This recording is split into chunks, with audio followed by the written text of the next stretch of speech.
বৃষ্টির দিনে খিচুড়ি ইলিশ অথবা মাংসর সাথে খিচুড়ি এই বিষয়গুলো না কেন জানি আমাকে টানে না। মানে এটার প্রতি একদমই মনে হয় ভালোবাসা নেই। তো আজকে আমি যেটা করব, একটু ইলিশ সরিষা দিয়ে একটু ঝোলঝোল করে রান্না করব, ভাত দিয়ে খাবো।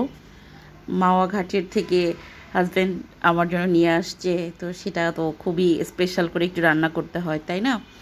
তো আমি একটু বেশি করে তেল দিয়ে জাস্ট হলুদ আর লবণ দিয়ে মাছগুলো মাখিয়ে নিয়ে হালকা করে তেলে ভেজে নিব। খুব কিন্তু ডিপ ভাজবো না, ডিপ ফ্রাই করবো না আর কি।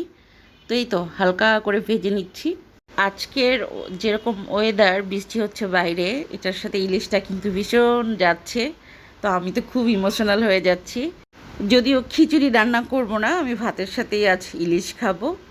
আমার মতো কে কে আছেন যে খিচুড়ির সাথে ইলিশ খেতে পছন্দ করেন না, কমেন্টস করে জানাবেন।